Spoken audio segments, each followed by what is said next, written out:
Hello, I hope you're well. I'm going to do another unfiltered video, no edits whatsoever, so you're going to get all the ums and ahs. I'm going to do a video about things that I consider to be weird from an autistic point of view. So these are things that neurotypical people enjoy, take part in, and I struggle to understand why they would want to do that. So first thing on the list is birthdays. I've got a list, I've not got a script, as you can tell. So birthdays, I have never enjoyed my birthday. I think I've enjoyed other people's birthdays, but when I say birthdays is a weird thing to enjoy, I'm talking more from the point of view of my own birthday.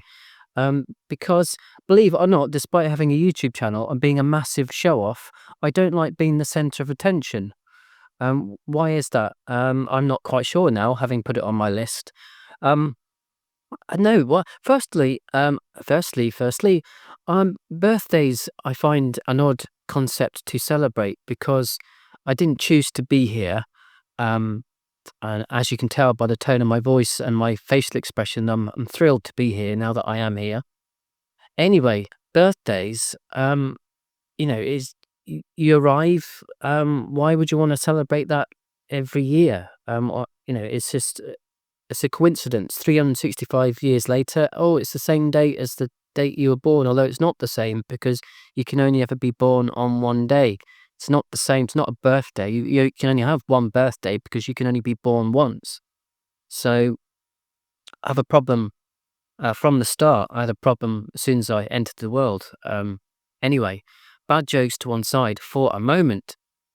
Birthdays, being the center of attention, I struggle with it. I think maybe I'm using this video to try and understand why I have this list. Why do I hate birthdays?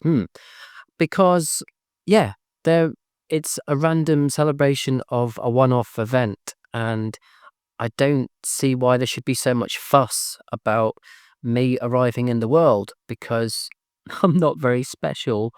Um, and birthdays are pretty formulaic usually, and yeah, that's going to relate to a theme at the very end of my list about change. Yeah, if I ever get there. So yeah, birthdays. It's the same thing every time it seems. It's a lot of fuss about a very common event. I mean, I think we all have a birthday. I might be wrong in that. Um, and I just don't get them. So I'm going to move on. Related to that, stag do's and hen do's. Now I don't know what they're called in other countries. But this is where people who are going to get married, they go out and get very drunk with a group of friends to celebrate the fact that they're going to get married. No, this doesn't make sense because you're very likely to get ill and do something silly under the influence that you'll later regret and then have to explain possibly to the person that you're going to marry. It's just a recipe for chaos, and yet people see the attraction in the fact that it's a recipe for chaos. I don't want to do anything silly ever, especially in the run up to the biggest day of my life. So yeah, I don't get it, and also really deep down, it's about going out to a loud, in a sensory overloading place that normally I don't deal with very well at all. So yeah, it's like a birthday, but in an even noisier place than home. Um, it's just there's too many things to consider. I can't deal with it. I didn't have a stag do for my own wedding, so yeah, that's on the list. Never been to a hen do because I'm a chap, but I think it's the same formula. Go out with a group of people, um, get very drunk, and do something silly. Small talk. So yeah, very famous autistic grape. Um, Anyway, small talk is something that I struggle with. I find it odd that neurotypical people seem to enjoy it. And the classic, I think, is, oh, what's the weather like? And talking about the weather. I'm looking out the window now. I can see that it's a really nice day, light blue skies, barely any clouds. The birds are chirping. Yeah, it's a nice day. Move on. Let's talk about autism. It's fascinating. It's about the brain. It's about neurological connections. And isn't the word neurological quite interesting, and nice to say out loud. And no, have I lost you there? Okay, let's talk about the weather. I don't get it. Why do people like small talk so much? Why is it an expectation? I find it odd. I find it much more sensible and much more likely to lead to a connection with someone if you launch into subjects that you're interested in. So yeah, from an autistic point of view, I find small talk quite weird. Um, I suppose related to that, not saying what you mean, and I've got in brackets body language. So it's taken me until my 40s to understand that uh, when people say your body language communicates meaning, they're telling the truth. People do pick up on meaning through body language. But for one thing, my body language is pretty rigid, and I believe I've got an autistic walk. I'm not quite a toe walker. I mean, I've never watched myself walk. I mean, I can't physically do that. I can't disembody my eyes and watch myself like a bird. Anyway, moving on. Um, so I don't really know how I walk, but I think I've got a walk that a lot of people would consider to be quite peculiar. Anyway, body language and not saying what you mean. I find it odd that people don't say what they mean. They don't mean what they say.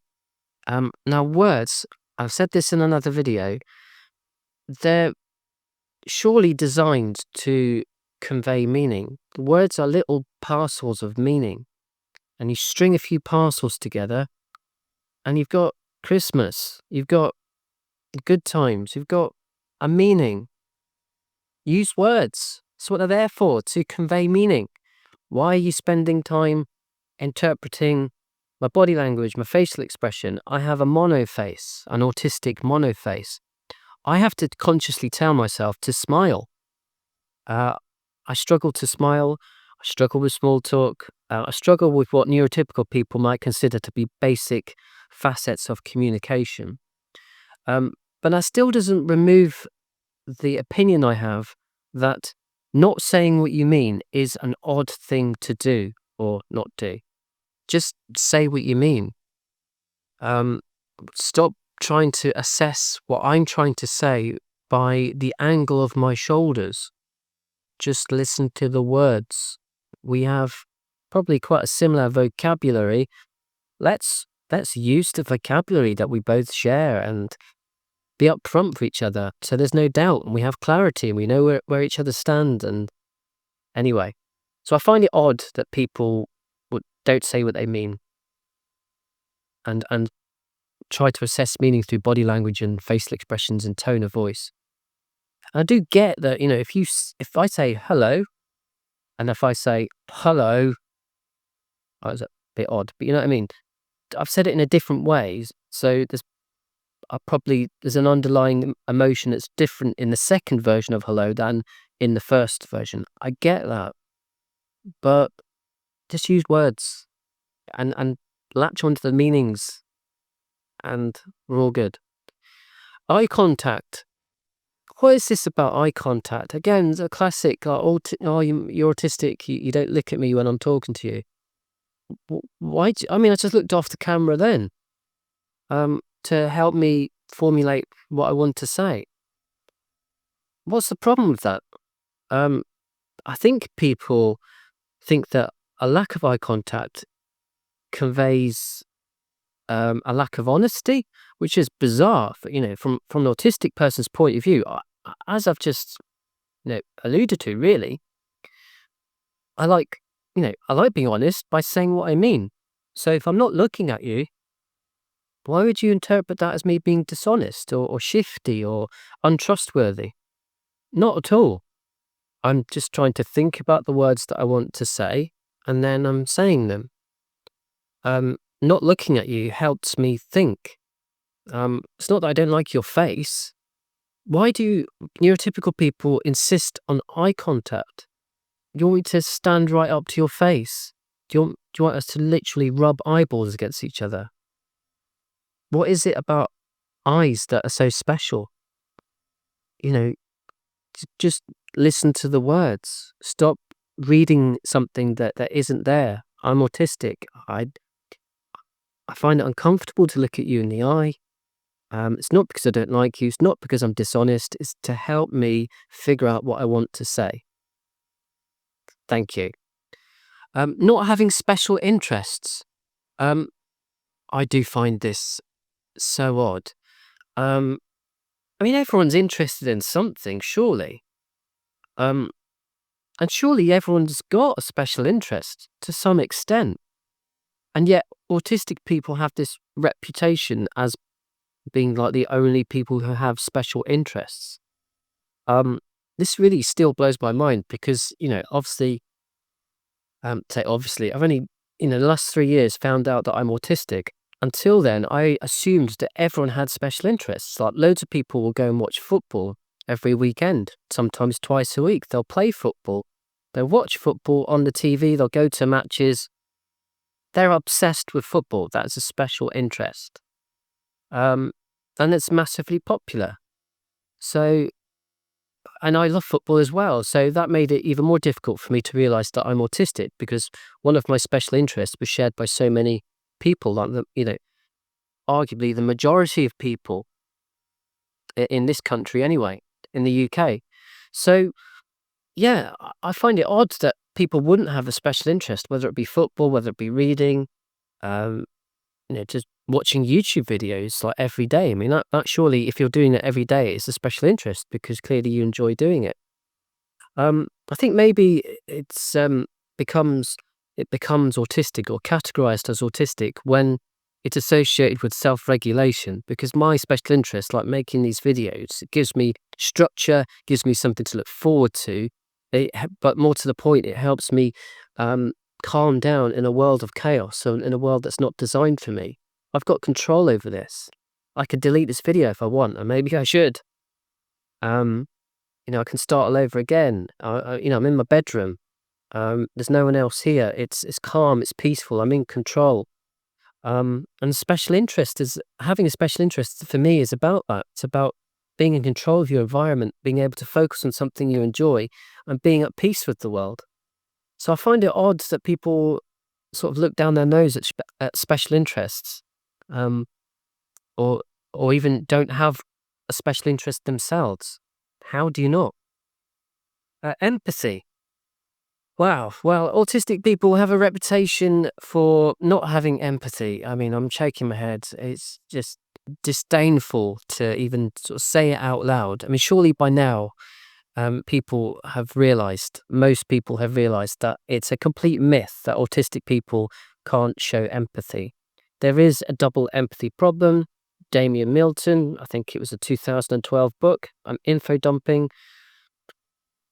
Is that weird from your point of view as a neurotypical person, if indeed you are neurotypical?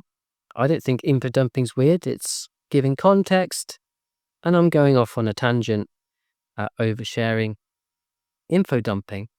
Anyway, empathy. If you're autistic yourself, you'll probably empathize with that tangent that I've just gone off on. You'll empathize with a lot of what I've said up until this point in the video, if not everything that I've said. So clearly autistic people have empathy. We care about other people. But why it's on my list, because this is things that are weird from an autistic point of view, or from my autistic point of view. I find it weird that neurotypical people don't empathize with autistic people. Now, they're not ever fully going to be able to understand what it's like to look at the world through an autistic lens, but they could at least demonstrate more empathy in terms of how autistic people struggle as a minority to survive and thrive in a world not designed for them. The lack of empathy for that sort of daily struggle, that daily need to adapt, it surprises me and it frustrates me. That lack of empathy from so many neurotypical people that I see, that lack of interest. And yet autistic people are the ones who are told don't have empathy.